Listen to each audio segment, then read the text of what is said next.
Programme صحت اور سلامتی سے آپ کی میزبان ڈاکٹر روبینہ شفیع. السلام علیکم ورحمۃ اللہ وبرکاتہ. آج کا پروگرام میں نے تھوڑا سا ڈفرینٹ پوائنٹ آف ویو سے اس کو کیا ہے. انشاءاللہ میرا ارادہ ہے کہ ہم جو صحت اور سلامتی کے حوالے سے بات کرتے ہیں اور ہر ہفتے ہماری کوشش یہی ہوتی ہے کہ صحت اور سلامتی کو مزید سے مزید بہتر کیا جائے. تو انشاءاللہ آج کا بھی پروگرام جو ہے صحت اور سلامتی ہی کے حوالے سے ہوگا انشاءاللہ. نحمدہ و نصلی علی رسولہ الکریم. اما بعد فاعوذ باللہ من الشیطان الرجیم. بسم اللہ الرحمن الرحیم. رب اشرح لی صدری ویسر لی امری واحلل عقدۃ من لسانی یفقہوا قولی. چونکہ صحت کے حوالے سے جب بھی بات ہوئی میں نے یہ بتایا کہ جسمانی، روحانی اور اس کے ساتھ ساتھ جو ہماری ذہنی صحت اور ہماری جذباتی صحت ہوتی ہے وہ ساری کی ساری ہماری صحت اور سلامتی میں آتی ہے. اگر ان میں سے کہیں ایک پر بھی ایون ہماری جو نفسیات ہے وہ کہیں پر بھی اگر ساتھ نہ دے باقی تین چیزوں کا تو بھی انسان بیمار ہی کہلاتا ہے.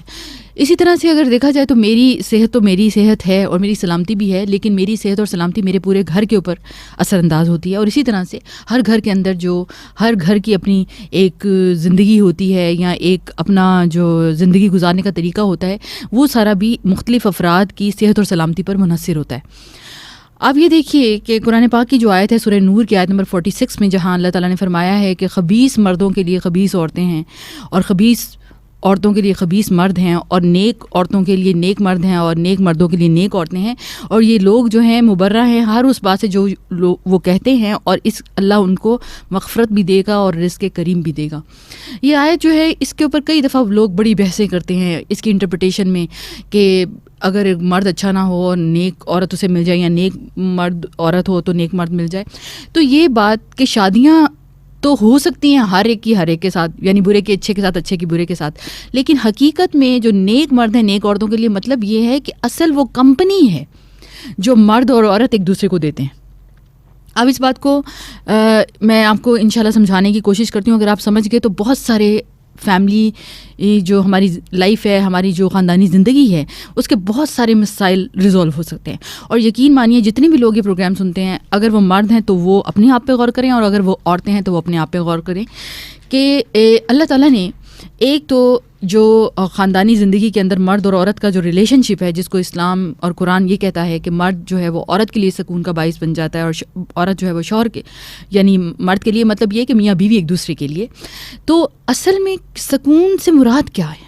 اس میں ہم نے اس کو بہت چھوٹے پیراہے میں شاید لے لیا ہسبینڈ اور وائف کے ریلیشن کے حساب سے. اس بات کو سمجھنے کی ضرورت ہے کہ جب شادی ہوتی ہے تو شادی کے بعد سب سے زیادہ اگر ہم کسی کو کمپنی کرتے ہیں تو وہ ہمارا شریک حیات ہوتا ہے. اگر مرد ہے تو اس کے لیے اس کی بیوی ہوتی ہے، اور بیوی ہے تو اس کے لیے مرد ہوتا ہے. اگر یہ کمپنی جو ہے انسان کی، یہ جو صحبت ہے یہ نیکی کی ہو جائے، اگر یہ جو معاملہ ہے اس کا بھلائی کا ہو جائے، تو ظاہر ہے کہ اس کے سب سے زیادہ اثرات انسان کے اپنے اوپر پڑتے ہیں. اب جیسے میں نے بہت سارے پروگرامز میں کانفلکٹ ریزولوشن پہ بات کی، جو آپس میں جھگڑے ہو جاتے ہیں اس پہ بات کی، جھگڑوں کے حل پہ بات کی، لیکن آپ دیکھیں کہ ہمارے دین کی جو ایک انڈرسٹینڈنگ ہے یا اس کی جو سمجھ اور جو فطرت ہے وہ یہ ہے کہ جب تم شادی کرو تو شادی کرتے وقت سب سے پہلا چیز جو اپنی شریک حیات میں تم ڈھونڈو وہ نیکی ہو. یہاں میں ایک بات بتانا چاہوں گی، دنیا میں کوئی بھی انسان ایسا نہیں ہے جو اپنے آپ کو کہیں غلط سمجھتا ہو. یہ ریالٹی ہے، حقیقت ہے. یقین مانیے ہم میں سے کوئی بھی جب اپنے آپ کو دیکھتا ہے تو اس کو لگتا ہے کہ میرے اندر زیادہ تر اچھائیاں ہیں اور بہت ہی کم برائیاں ہیں. اور کبھی میں ورکشاپس جب کراؤں نا اور میں پوچھوں کہ اپنے 3 آپ اچھائیاں بتائیں اور 3 برائیاں بتائیں، تو اچھائیاں لوگ ایسے بولتے ہیں فٹافٹ، اور برائیاں سوچ کر نہیں پتہ چل رہی ہوتی کہ کیا ہیں. ایک بات تو یہ ہے کہ پہلے ہم یہ غور کر لیں کہ میرے اندر کون سی چیزیں صحیح اور کون سی غلط ہیں، کیونکہ یہ شوہر اور بیوی کا جو ریلیشن شپ ہے یا اچھائی اور برائی کا جو تعلق ہے، یا نیک مرد اور نیک عورت کی بات یا نیک عورت اور نیک مرد کی بات، تو اس کو سمجھنے کے لیے اصل میں وہ کمپنی جو میں بات کر رہی ہوں، جیسے مثال کے طور پر میں یہاں پر اس بات کو ایک مثال سے کیا بلکہ ایک حقیقی مثال سے سمجھاتی ہوں. میرے بہت اچھے جاننے والے ایک فیملی ہے، اس کے اندر جو دونوں میاں بیوی جب ان کی شادی ہوئی لڑکا لڑکی دونوں کی، تو وہ دونوں بہت اچھے خاندانوں کے، لڑکی بھی اچھی لڑکا بھی اچھا. جب ان کی شادی ہوئی بہت اچھی انڈرسٹینڈنگ، بہت اچھے تعلقات، اللہ نے وقت کے ساتھ ساتھ مال دیا. اب مال دیا تو پارٹی ٹائم بھی آ گیا. ایلیٹ کلاس کی پارٹیز کا سٹینڈرڈ بالکل ڈیفرنٹ ہے، مڈل کلاس کی پارٹیز کا سٹینڈرڈ اور ہے، لوور کلاس کی اور ہے. اب جب ان کے پاس مال آیا تو بیوی بہت پڑھی لکھی ڈاکٹر صاحبہ، خوبصورت اور بہت اچھی فیملی کی اور بہت سلیقہ شوہر. ٹھیک ہے. حسن کے معاملے میں میں اس لیے یہ بات کلیئر کر رہی ہوں کہ ہماری دنیا میں یہی ہوتا ہے کہ کئی دفعہ بیوی پہلی خوبصورت نہیں ہے تو اب دوسری ہم اس لیے کر رہے ہیں کہ خوبصورت ہوگی. کرائٹیریا یہ نہیں تھا. اب کیا ہوا کہ جب پیسہ آیا تو صاحب نے پارٹی پہ جانا شروع کیا. اب جب صاحب نے پارٹی پہ جانا شروع کیا تو بیگم صاحبہ بھی ساتھ گئیں. جب بیگم صاحبہ گئیں تو انہوں نے کہا کہ یہ مجھے بالکل پسند نہیں آیا, آپ پلیز مجھے اس طرح کی پارٹیز پہ لے کر نہ جائیں. کیونکہ بیوی کے اندر اتنی کریجیاں, جو بھی آپ کہہ لیں, یا ہسبینڈ عام طور پہ کہاں انفلوئنس ہوتے ہیں کہ میں اپنے شوہر سے کہوں تم یہ نہ کرو وہ نہ کرے, مرد تو مرد ہوتا ہے. اچھا, انہوں نے اس کا کیا سلوشن ڈھونڈا, انہوں نے اپنی پارٹی ٹائم کے لیے دوسری شادی کی. آپ سوچیں, ریزن سوچیں. اسلام میں شادیاں, اور پتہ کیا, جب ان سے بات کی جاتی ہے کہ آپ نے شادی کیوں کی, تو انہوں نے کہا اسلام میں 4 شادیاں ہیں. ایک بات بڑی کلیئر دماغ میں طے کر لیجئے, شادیاں بڑی ویلڈ ریزنز کے ساتھ اللہ نے کہی ہیں.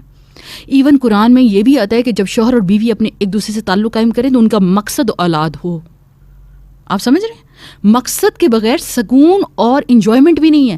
تو کہاں آپ ایک دوسری شادی صرف اس لیے کر رہے ہیں کہ آپ کو پارٹی ٹائم میں کمپنی مل جائے.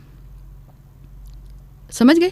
اب اس آیت کی انٹرپریٹیشن کیجئے ذرا, کہ پہلے بیوی بہت سمجھدار تھی, میچور تھی, بچے بھی اللہ نے دیے, بیٹے اور بیٹیاں بھی دی, کھانا پکانا بھی آتا تھا اور بات چیت کرنا بھی آتی تھی, لوگوں کے ساتھ کمیونیکیٹ کرنا بھی آتا تھا, انتہائی سوشل ویلفیئر کے کام بھی کرنے آتے ہیں. لیکن اپنے ہسبینڈ کو اس پارٹی ٹائم میں چونکہ وہ کمپنی نہیں کر سکتی, اب ہسبینڈ نے ایک ایسی بیوی ڈھونڈی جو کہ اس پارٹی ٹائم میں اس کا ساتھ دے. اب کیا ہوا, کچھ عرصہ گزرا تو اب ان صاحب کا گزارا اس عورت سے نہیں ہوتا, کیونکہ مزاج ہے نا, اب وہ مزاج ہی پارٹی ٹائم مزاج ہے. اور مردوں کو تو گھر میں بیوی چاہیے, باہر پارٹی چاہیے, اور جہاں پر میں سارے مردوں کی بات نہیں کر رہی, لیکن مرد چاہتا یہی ہے کہ میری جو خواہش ہے وہ پوری طرح سے پوری کی جائے. اب دونوں کے مزاج میں تکرار, کیونکہ پچھلی بیوی جو تھی وہ دین کی بھی سمجھ رکھتی تھی, نماز بھی پڑھتی تھی, شوہر کی قانتات میں سے بھی تھی, اور سارا کہنا اس کو بھی نہیں چھوڑا, اس کا خیال اپنی جگہ, لیکن اپنی پارٹی ٹائم بیوی کو نہیں چھوڑنا, کیونکہ پارٹیوں میں پھر ساتھ کون جائے گا, وہاں جا کر پھر دوسروں کی بیویوں کے ساتھ ہم انٹریکشن کیسے کریں گے. تو اب ذرا امیجن کیجئے کہ ایک ہی مرد ہے, لیکن ایک طرف طیبات اور دوسری طرف خبیثات. آیت کی انٹرپریٹیشن میں آپ کو جو بتا رہی ہوں اس کو سمجھنے کی کوشش کیجیے گا. اصل میں کیا ہوا کہ ہم لوگوں کو جو شوہر اور بیویوں کی چوائس ہے, یا جو ہمیں پسندیدگی کا اختیار دیا گیا, یہ اختیار زیادہ مرد کے ہاتھ میں ہے. عورت کے ہاتھ میں ویسے اللہ تعالیٰ نے اس طرح نہیں دیا کہ عورت کہ میں نے فلاں سے شادی کرنی ہے, اچھا جی چلو جی میں تمہاری شادی اس سے کرا دیتا ہوں, ایسا نہیں ہے. اللہ تعالیٰ نے کہا کہ جب تم لڑکی کو چوز کرو, پسند کرو, تو جو چیز تم نے اس کے اندر دیکھنی ہے پہلے وہ نیکی ہے. اچھا, اب ایک میرا مزاج ہے مثال کے طور پر, اس کے اندر نیکی کا کہیں دور دور تک کوئی نشان نہیں ہے. اب کیسے ہو سکتا ہے میں ایک نیک بیوی تلاش کروں؟ پھر غور کرنے کی بات کیا ہے کہ سب سے پہلی چیز جب ہم اپنے بچوں کی تربیت کرنے لگیں تو غور کرنے کی یہ ہے کہ ان کے اندر بھی اللہ کی محبت پیدا کریں. کیونکہ جب انسان اللہ کی مرضی کو اپنے سامنے رکھتا ہے تو پھر ہی وہ اپنی زندگی کے فیصلوں کو صحیح کر پاتا ہے. یقین مانیں, دنیا کی ڈگریاں, دنیا کی سمجھ, دنیا کی تعلیم کبھی بھی انسان کو صحیح فیصلے پر نہیں پہنچا پاتی. اور آج کل تو اتنے الٹے اصول ہیں کہ جب میں یہ پڑھائی کے ڈگریوں میں جا رہی ہوں نا, آگے میں دیکھ رہی ہوں چیزوں کو, کہ جتنی تعلیم اوپر ہے وہاں پر زندگی خطرہ بن جاتی ہے اور ایبارشن زندگی بن جاتی ہے, یعنی اپوزٹ, بالکل مخالف. اس لیے یہ بات جو میں آپ سے کر رہی ہوں کہ جو جب اب جن کی شادیاں نہیں ہوئی, پلیز جو لوگ میرا پروگرام سن رہے ہیں, مجھے پتہ ہے بہت سارے لوگ اسٹوڈنٹس ہیں, اگر وہ لڑکے سن رہے ہیں یا مرد سن رہے ہیں تو اپنی شادی کی چوائس میں اپنے رب کی پرائورٹی, رضامندی کو ضرور رکھیں. ہم ماں باپ کی چوائس کو تو دیکھتے ہیں لیکن اپنے رب کی چوائس کو نہیں دیکھتے. اس کے بعد باقی کے کرائٹیریاز بھی دیکھیے, لیکن اصل ترجیح کیا ہو کہ اس لڑکی کے اندر ایک جو نیکی کی طرف ایک احساس اور ایک جنریشن کی جو تربیت کے لیے اس کے اندر وہ اخلاقیات موجود ہو. اب یہ پروگرام سنتے وقت یہ نہ سوچیے گا کہ بہت سارے مرد اور عورتیں یہ سن رہے ہوں وہ کہ ہماری تو شادیاں ہو چکی ہوئی ہیں, اب ہمارے پاس تو یہ چوائس ہی نہیں رہی. تو پلیز اس پہ ڈیسپریٹ نہیں ہونا. اصل چیز کرنے کی کیا ہے کہ اگر ہمارا جو بھی اسپاؤس ہے, مرد ہے یا عورت, یعنی شوہر کے لیے بیوی اور بیوی کے لیے شوہر, اگر ان کے اندر وہ اچھائیاں موجود نہیں ہیں جو ہونی چاہیے, تو یہ چیز آپ نے کیسے بدلنی ہے؟ اپنے آپ کو مزید اچھا کر کے. ہم کیا کرتے ہیں کہ اس طرح کی باتیں سن کر ہم اپنی ساری چیزیں اپنے جو ہیں وہ شریک حیات میں ڈھونڈنے لگ جاتے ہیں. اگر شریک حیات میں وہ چیزیں نہیں ہیں تو کرنے کا کام کیا ہے کہ خود کو مزید بدلیں اور اللہ سے دعائیں کریں. اب یہاں پر میں ایک اور بات کرتی چلی جاؤں کہ شوہر اور بیوی کا جو تعلق ہے یا شوہر اور بیوی کا جو آپس میں رابطہ ہے یہ دوستی کا بھی ہے. مجلس اصل میں نبی صلی اللہ علیہ وسلم نے جس مجلس کو بہت بہترین کہا وہ یہ کہ اچھا دوست جو ہوتا ہے وہ ایسے ہے جیسے خوشبو کی دکان, عطر کی دکان. کہ جب ہم عطر والوں کے پاس یا خوشبو والوں کے پاس جاتے ہیں، اگر نہ بھی لگائیں تو کچھ دیر وہاں بیٹھے رہیں، تو جب وہاں سے آئیں گے نا تو اپنے آپ سے بھی ایک فریگرنس اور ایک خوشبو آ رہی ہوگی. لیکن اگر برے دوست کے پاس جائیں گے تو برے دوست کی کمپنی اس طرح ہے جس طرح بھٹی والا یعنی کوئلہ. یعنی اگر ہم وہاں پر بھٹی میں نہ بھی اگر کوئی کام بھٹی کا کریں، لیکن اس میں سے کوئلے یا چنگاریاں اڑ اڑ کر ہمارے کپڑوں کو جلا دیں گی. تو کیا بات سمجھ آتی ہے کہ اچھا دوست، اچھی کمپنی اچھا اخلاق پیدا کرتی ہے، اچھا آپ کے اپنے اندر بھی وہ کوالٹیز آنا شروع ہو جاتی ہیں. اور بری کمپنی، برے دوست، بری صحبت انسان کو برائی کی طرف راغب نہ بھی کرے لیکن خیالات کو فراغ نہ کرتی ہے. اب یہاں پر اگر شوہر اور بیوی کے ہی حوالے سے ہم مزید بات کرتے چلے جائیں کہ جب شوہر اور بیوی ایک دوسرے کے لیے اس طرح سے ہوتے ہیں کہ وہ دونوں ہی ایمان کے بڑھاوے کا باعث بنتے ہیں. اب یہاں پر پھر میں ایک فیملی پرابلم کی بات کروں گی. بہت ساری خواتین ہیں جو یہ مسئلہ پیش کرتی ہیں کہ ان کے ہسبینڈ جو ہیں وہ نیکی کے کاموں میں تو بڑے دوڑ دوڑ کر جاتے ہیں اور اچھے اچھے کام کرتے ہیں، لیکن ان کو گھر کی ذرا بھی پرواہ نہیں ہے. یہ میری آپ نے اس کو بہت جنرل بھی لینا ہے اور میں نام کسی کا بھی نہیں لوں گی. دیکھیے، دین خود ایک مقصد ہے، اور جس انسان کی زندگی میں دین مقصد بن جاتا ہے اس انسان کی زندگی کے سارے مسائل، یقین مانیں سارے مسائل ختم ہو جاتے ہیں. ٹھیک ہے، اب کیا ہوا کہ ٹھیک ہے ایک مرد کی زندگی کا مقصد دین ہے. اب وہ کہتے ہیں جب وہ جاتے ہیں اللہ کے کام پر تو وہ کہتے ہیں کہ ہم نے پیچھے بیوی بچوں کو اللہ کے حوالے چھوڑ دیا، اللہ کے توکل پر چھوڑ دیا. بالکل درست، اس پہ کوئی شک نہیں کہ رزق اللہ کی ذات دینے والی ہے. لیکن ذرا غور کر لینے کی بات ہے کہ بل کون جمع کرائے گا. غور کرنے کی بات ہے کہ بچے کی تربیت کے امور کے حوالے سے کام کون کرے گا. یہ بھی طے کر لیجئے کہ میرے جانے کے بعد، یعنی میں جب اتنے دنوں کے لیے چلا جاؤں اور پیچھے جو جتنے بھی مسئلے بچوں کی تربیت کے امور کے حوالے سے یا نظامی حوالے سے اگر عورت کو دوسروں کے ہاتھوں کی طرف دیکھنا پڑے تو کیا یہ توکل ایک بندے کے لیے مقصد حیات کو پانے کے لیے اللہ تعالیٰ کے ہاں جو ہے وہ اس چیز کو جسٹیفائی کر سکے گا کہ وہ ایک کامیاب مرد ہے؟ یہ وہ چیزیں ہیں جن کو ہم لوگوں کو غور کرنے کی ضرورت ہے کہ جائیں مقصد کو حاصل کرنا زندگی میں. اگر اللہ کے دین کا مقصد کسی کا بن جائے تو اصل چیز تو دین غالبانہ ہے. ہم تو سارے آج ہیں کل نہیں ہوں گے، لیکن اگر اس میں ہمارا کچھ حصہ پڑ جائے تو اصل کامیابی ہے. لیکن اس توکل پر اپنی فیملی کو چھوڑ دینا کہ وہ پیچھے سے سارے مسائل کا خود سامنا کرے گی. نبی صلی اللہ علیہ وسلم کے پاس ایک شخص آتا ہے اور وہ کہتا ہے یا رسول اللہ صلی اللہ علیہ وسلم میں نے جہاد میں جانا ہے. آپ صلی اللہ علیہ وسلم فرماتے ہیں کہ تمہارے گھر میں کون ہے؟ تو فرماتا ہے کہ کہتا ہے کہ بوڑھے ماں باپ. تو آپ صلی اللہ علیہ وسلم کہتے ہیں کہ پہلے جا کے ان کو دیکھو، ان کو لک آفٹر کرو. وہ تمام کنڈیشنز آج کے معاشرے میں ایک عورت کے لیے بہت مشکل ہوتا ہے اس معاشرے کا اکیلے سامنا کرنا. اور اس معاشرے کے اندر جس کے اندر ہر طرف سیلفشنس کی انتہا ہے، خود غرضی کے سوا کچھ نہیں ہے. تو اسلام کی ترجیحات کو سمجھیے. اللہ کے نبی صلی اللہ علیہ وسلم، حضرت علی اتنے بہادر تھے اور نبی صلی اللہ علیہ وسلم حضرت علی کو مدینہ میں چھوڑ جاتے ہیں کہ ان کی پروٹیکشن اور ان عورتوں کی حفاظت کے لیے تم پیچھے لک آفٹر کرو گی. کیوں؟ حضرت علی تو مطلب حیدر خدا کہلاتے تھے، مطلب شیر کہلاتے تھے اللہ کے. ان کو جنگ میں جانا چاہیے تھا یا ان کو پیچھے عورتوں کو سنبھالنا چاہیے تھا، بچوں کو دیکھنا چاہیے تھا؟ یہ وہ کچھ ترجیحات ہیں. پلیز اس کو سمجھیے. جتنے بھی میرے بھائی اور بہنیں یہ سن رہے ہیں اور میرے جتنے بھی بھائی اس دین کے مقصد کے کام پر کرتے ہیں، اللہ اس میں اور برکت عطا کرے. لیکن یہ کہیں سے بھی ثابت نہیں ہے سنت کے مطابق کہ نبی صلی اللہ علیہ وسلم تو اپنی جنگوں میں اپنی بیویوں کو ساتھ لے کے جایا کرتے تھے. تو یہ ساری چیزیں جو ہیں ہمیں ان پہ بھی غور کرنا ہے، کیونکہ مقصد میں اپنے فیملی کے، اپنے اسپاؤسز کو، اپنے ہسبینڈ کو، اپنی بیوی کو شامل کرنے کی بھی ہمیں ضرورت ہے. اگر وہ اس مقصد میں شامل ہو جائیں تو بہت سارے مسائل حل ہو جاتے ہیں. لیکن اگر وہ مقصد میں شامل نہ ہو تو پوری زندگیاں جو ہیں اسی ریجیکشن پہ گزر جاتی ہیں، اسی اعتراض پر گزر جاتی ہیں. اور یہ بھی فیملی کے ایسے مسائل ہیں جو کیا ہوتے ہیں، دوسروں کو دین سے بھگا دیتے ہیں. اور ہمارا دین تو اتنا خوبصورت اور اتنا فطری ہے کہ ہر ایک کو اس دین کے اندر آنے کا دل چاہے، یہاں سے بھاگنے کا دل نہ چاہے. یہ بھی ہماری کوشش اور خواہش ہونی چاہیے. اور اسی وجہ سے اللہ تعالیٰ نے اس آیت کے اندر جو ایک فیملی لائف کے اندر جو کمپنی کی بات کی ہے، یعنی مرد عورت کے لیے اور عورت مرد کے لیے ایک خیر کی کمپنی یا بھلائی کی کمپنی کا باعث بنتی ہے، یا اس کی سلیکشن کے لیے یعنی جو کرائٹیریاز بتائے ہیں، تو ہمیں اپنی ڈائریکشن کو پہلے درست کرنے کی بھی ضرورت ہے. اور پھر اس کے ساتھ ساتھ اپنی پوری فیملی کو، کیونکہ اللہ تعالیٰ نے ہمیں حکم دیا ہے. قرآن ہی کے اندر سورہ تحریم میں اللہ تعالیٰ فرماتے ہیں کہ تم اپنے گھر والوں کو اور اپنی اولادوں کو آگ سے بچاؤ. اصل میں یہ بھی سلامتی کا ایک پیغام ہے. آپ دیکھیں ابراہیم علیہ السلام کی زندگی پوری، اب یہ 10 ذی الحج انشاءاللہ شروع ہو رہا ہے، پیر یا منگل سے جس دن بھی آغاز ہوگا، آپ یہ دیکھیے کہ اس عشرے کے اندر ایک قربانی تو ہوگی، اس میں حج بھی ہوگا، لیکن اس پورے عشرے کی فضیلت قرآن پاک میں اللہ تعالیٰ نے سورہ فجر میں بیان کر دی، 10 دن اور 10 راتوں کی قسم کھا کر، کہ اس میں کیے گئے اعمال جو ہیں وہ بہت زیادہ برکت کا باعث ہیں۔ تو اب ہم یہ چاہتے ہیں کہ ہم اس 10 دن کے اندر زیادہ سے زیادہ اجر کمائیں، تو یہ پوری اپنی فیملی لائف کے اندر، اپنی خاندانی زندگی کے اندر، اپنے بچوں کے اندر، شوہر بیوی کے اندر، بیوی شوہر کے اندر، اس مقصد کے لیے، اس گول کے لیے، اس 10 دن کو اپنے لیے آبجیکٹیولی مقصد کے ساتھ سوچ کر پلان کرنے کی ہمیں ضرورت ہے۔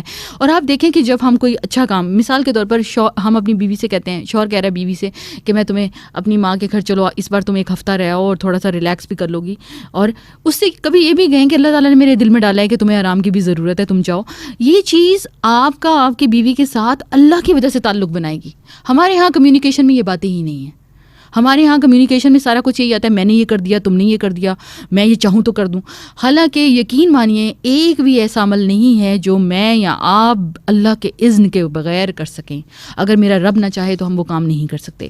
تو بالکل اسی طرح سے جب یہ کمیونیکیشن، یہ چیز اپنی شوہر اور بیوی کی زندگی میں آتی ہے، تو یہ چیز بھی ایک رومانس لے کر آتی ہے، ایک نرمی لے کر آتی ہے، ایک محبت لے کر آتی ہے، اور یہ وہ چیز ہے جو تعلق کے اندر وہ اچھائی لے کر آتی ہے جو پوری کی پوری فیملی لائف کے اوپر اثر انداز ہوتی ہے۔ اب اسی طرح سے اگر شوہر اور بیوی کے اندر یہ تعلق ہے کہ وہ دوستی ہے اور اس کے اندر نرمی ہے اور اس کے اندر ایک دوسرے کے مزاج کو سمجھنے کی کوشش ہے، تو شوہر اور بیوی کو اگر کوئی مسئلہ ہوگا تو وہ تب بھی ایک دوسرے کے ساتھ سب سے پہلے مشورہ کریں گے، اور جتنا جتنا انسان کو اللہ تعالیٰ دین کی سمجھ دیتا ہے اتنا اتنا زندگی مسئلوں کا حل اس کو ملنا شروع ہو جاتا ہے، اتنے اتنے اس کے پرابلم جو ہیں وہ مسئلے جو ہوتے ہیں وہ حل ہونا شروع ہو جاتے ہیں، اور اپنے ارادوں کی تکمیل کے لیے بھی اصل ڈائریکشن جو ہے، اصل جو سمت ہے، وہ ہمیں اللہ ہی کی مرضی سے، اللہ ہی کی رضا سے حاصل کرنے کی ضرورت ہے، کیونکہ جب تک ہم اپنے مقصد کو اپنے رب کی مرضی کے مطابق حاصل نہیں کریں گے اور اپنی فیملی لائف کے اندر ان تمام چیزوں کو اپنے خاندان کے اندر لانے کی کوشش نہیں کریں گے، اپنے شوہر یا اپنی بیوی کے اندر یہ چیزیں نہیں آئیں گی، تب تک وہ گھر کے اندر ایک برکت کا ماحول بھی نہیں پیدا ہوتا۔ اور اس طرح کی چیزوں میں مثال کے طور پر کسی بات پہ اختلاف ہو جاتا ہے، شوہر اور بیوی کا مزاج، اگر وہ دینی ہی بات فرض کریں کوئی ہے، تو بھی کوشش کیا کرنی ہے کہ فساد کو ختم کر دیا جائے، کیونکہ فساد جو ہے وہ بہت سارے خیر کے کاموں کو ضائع کر دیتا ہے۔ ایک چھوٹی سی فساد کی بات، تو فساد نہیں مچانا۔ اس وقت حکمتاً فیصلہ یہ ہے کہ اللہ کے رسول صلی اللہ علیہ وسلم نے فرمایا کہ جو شخص حق پر ہوتے ہوئے صرف جھگڑے کو ختم کرنے کے لیے اپنی غلطی مان جاتا ہے حالانکہ اس نے کی نہیں ہے، تو اللہ تعالیٰ اس کو جنت کے درمیان میں گھر دے گا۔ یہ چھوٹے چھوٹے جو نبی صلی اللہ علیہ وسلم کی یاد دہانی کی باتیں ہیں، یہ ہماری زندگیوں میں ہمیں یاد رہنی چاہیے اور لکھ کر پاس لگا لیں، کیونکہ گھر میں اس طرح کے کافی سارے دن کے اندر پرابلمز آتے ہیں، مسئلے آتے ہیں کہ جہاں پر ہمارا اختلاف ہو رہا ہوتا ہے، لیکن اگر ہم ان باتوں پر صرف بحث اور تکرار کر کے ان باتوں کو مزید بڑھا لیں تو گھر کا سکون تباہ ہو کر رہ جاتا ہے۔ اور بڑے بڑے نیک لوگ اس طرح کے ایشوز اور اس طرح کے مسائل سے اپنے گھروں کی زندگی کو تباہ کر بیٹھتے ہیں۔ اصل حقیقت یہی ہے کہ ایک چھوٹا سا بھی مسئلہ اگر ہمیں پیش آئے تو ہمیں اس وقت بھی نبی صلی اللہ علیہ وسلم کی طرف دیکھنا چاہیے، ان کے طریقہ کار کو اپنانے کی کوشش کرنی چاہیے، اور جب ہم نبی صلی اللہ علیہ وسلم کے طریقوں کو دیکھتے ہیں، ان کے زندگی کے سنتوں کو دیکھتے ہیں، تو ہمارا مسئلہ تو فوراً حل ہو جاتا ہے۔ تو یہ پروگرام جتنے بھی صحت اور سلامتی سے متعلق ہیں، اس میں ایک گھر کی سلامتی، ایک معاشرے کی سلامتی، اور حقیقت میں پوری دنیا کی سلامتی کا جو اصل گر کہہ لیں یا نچوڑ کہہ لیں، وہ یہ ہے کہ ہم میں سے ہر کوئی اپنے رب کا قرب حاصل کرنے کی کوشش کے ساتھ ساتھ نبی صلی اللہ علیہ وسلم کی سنتوں کو اپنانے کی کوشش کرے۔ اب یہ شادیوں کے معاملے میں ہی اگر ایک طیب اور دوسری خبیث بیوی فرض کریں، میں یہ بات جو سمجھانے کے لیے کر رہی ہوں، تو اس میں اس مرد کا کیا رول ہے؟ سوچنے کی بات ہے کہ مرد کی شادی کی ویلڈ ریزن کیا نکلتی ہے، کیا بنیاد بنتی ہے؟ ہمارے لیے تو ہمارا کرائٹیریا اللہ تعالیٰ نے کامیابی کا رکھا ہے کہ تم میں سے کسی گورے کو کسی کالے پر، کسی کالے کو کسی گورے پر کوئی فوقیت حاصل نہیں ہے، الا یہ کہ تم میں سے کون تقوی والا زیادہ ہے۔ تو یہ تقوی کیا چیز ہے، اس کو ہم میں سے ہر مرد اور عورت ایک تو حاصل کرنے کی کوشش کرے، اور دوسری بات یہ ہے کہ اس کو حاصل کرنے کے ساتھ ساتھ اپنی، کیونکہ جو بندہ تقوی حاصل کرے گا اس کے اندر تبدیلی کیا آئے گی، اس کی پوری زندگی بدل جائے گی، اس کے ہر عمل کے اندر حسن اور خوبی آئے گی، اور وہ حسن اور خوبی اس کو دوسروں کے اندر ممتاز بھی کرتی جائے گی، اور اس کے ساتھ ساتھ لوگوں کو اس چیز کا یقین بھی دلاتی چلی جائے گی۔ اسی لیے اللہ تعالیٰ نے یہ جو لطیبین وَالطَّيِّبُونَ لِلطَّيِّبَاتِ یہ جو آیت بیان کی ہے اس کے اندر یہی طہارت اور پاکیزگی ہے کہ اگر میری سوچ میں اللہ تعالیٰ نے کہیں پر پازیٹیو چیز رکھی ہے، مثبت چیز رکھی ہے، تو سب سے بڑا حق میرے شوہر کا ہے کہ میں اس تک وہ پہنچاؤں، اور اگر شوہر کے اندر رکھی ہے تو اس کا حق یہ ہے کہ وہ بیوی تک پہنچائے. اور جب یہ کمیونیکیشن ایک دوسرے کا بحال ہو جاتا ہے تو بہت سارے مسئلے تو یہیں پر ختم ہو جاتے ہیں.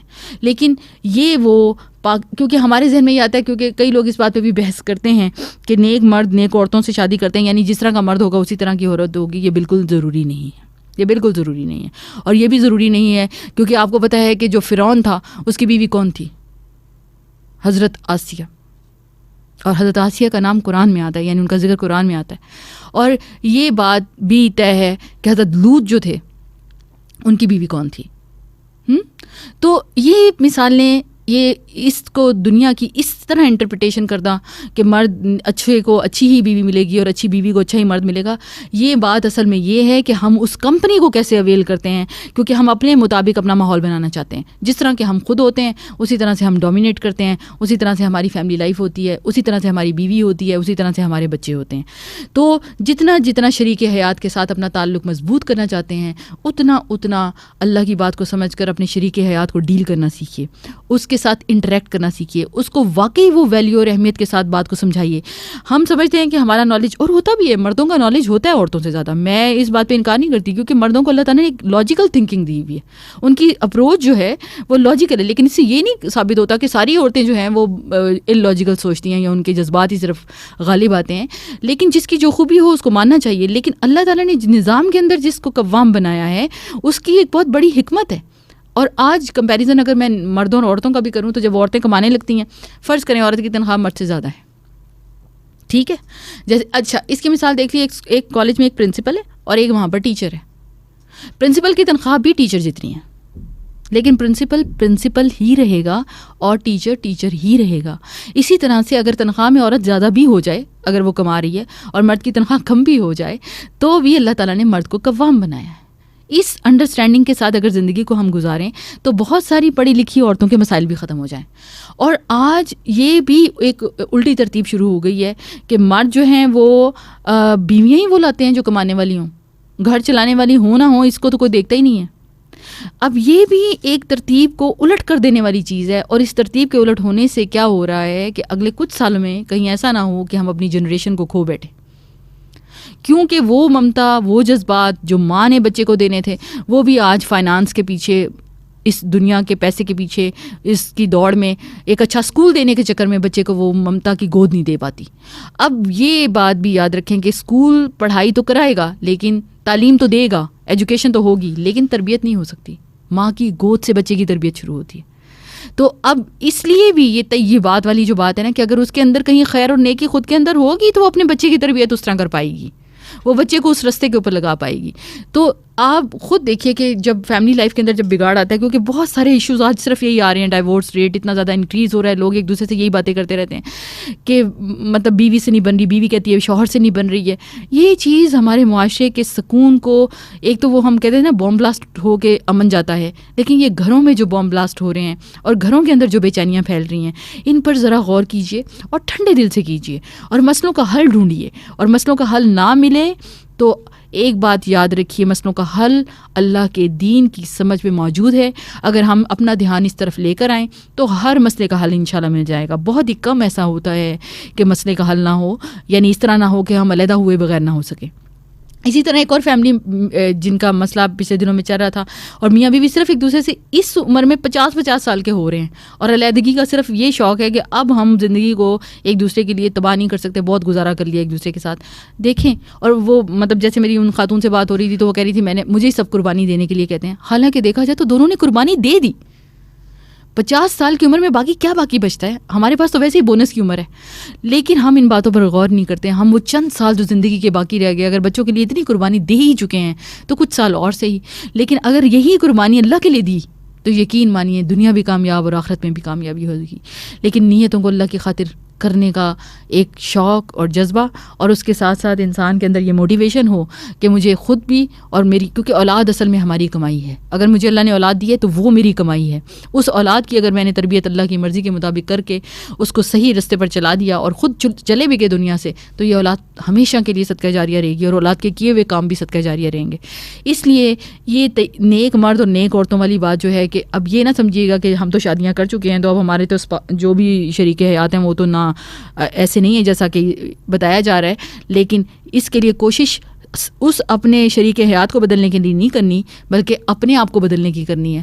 اور جتنا ہم نبی صلی اللہ علیہ وسلم کے مسنون طریقوں کو اپناتے جائیں گے، ہماری فیملی کے مسائل جو ہیں وقت کے ساتھ ساتھ ختم ہوتے چلے جائیں گے. اور یہ بھی یاد رکھیں کہ یہ جو اب ذی الحجہ کے 10 دن شروع ہو رہے ہیں، اس میں ان دعاؤں کے ساتھ کہ ہم اپنے گھر کی زندگی کو بھی بہتر کرتے چلے جائیں. وہ جو بکرے کی قربانی دیں، اس کے ساتھ ساتھ اپنی انا کی قربانی بھی دے دیں. وہ جو ایک اندر ہوتی ہے نا میں، اس کی بھی قربانی دے دیں. اس بکرے کی قربانی کے ساتھ یقین مانیں، بکرے جو ہیں نا، یہ گائے بکرے، اللہ کو گوشت نہیں پہنچتا. ہمیں پتہ ہے نا، آپ کو پتہ ہے، یہ باتیں میں نے بہت دفعہ آپ لوگوں سے کی ہوئی ہیں.